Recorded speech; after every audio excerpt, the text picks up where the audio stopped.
கிறிஸ்துவில் பிரியமானவர்களே, ஆண்டவராகிய இயேசு கிறிஸ்துவின் நாமத்தினாலே உங்களுக்கு அன்பின் வாழ்த்துக்கள்.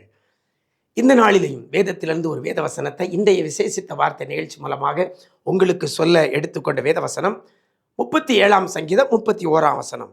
அதில் சொல்லப்படுகிறது கடைசியில் ஒன்றும் பிசகுவதில்லை. பிசகுவதில்லை அப்படின்னா என்ன? நம்ம எடுக்கிற முயற்சி தோல்வியில் முடிகிறது, வைத்த குறி தப்புகிறது, எதிர்பார்த்தது நடக்காமல் போகிறது. காரணம், இடையில பிசகுதல் உண்டாகிறது, வழி மாறுகிறது, தடம் புரளுகிறது, ரூட்டு மாறுகிறது. நம்ம சொல்கிறோம்ல, அதுதான் பிசகுகிறது. இன்னைக்கு நம்முடைய காரியங்கள் நிறைய பிசகி போய் இருக்கிறது.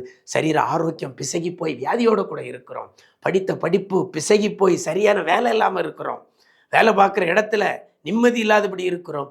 எடுக்கிற முயற்சி, செய்கிற உழைப்பு, பிரயாசம் பலன் இல்லை, எல்லாம் நஷ்டம், தோல்விகள் எல்லாம் பிசகி போய் இருக்கிறது.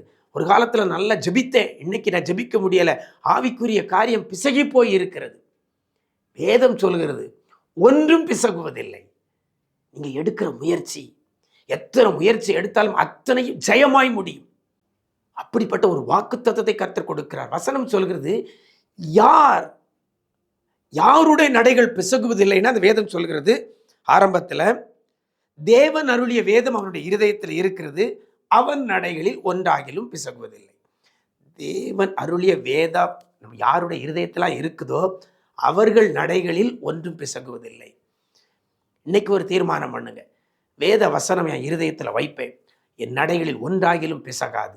தாவீது கோலியாத்தை மேற்கொள்ள பல கற்களை அவன் வீசலை, வைத்திருந்தான் 5 கல், ஆனால் கவனில வச்சு வீசப்பட்டது ஒரே கல். முதல் கல் பிசகி இருந்தால் 2வது கல்லை பயன்படுத்தியிருப்பான், 2வது கல் பிசகி இருந்தால் 3வது கல்லை பயன்படுத்தியிருப்பான்.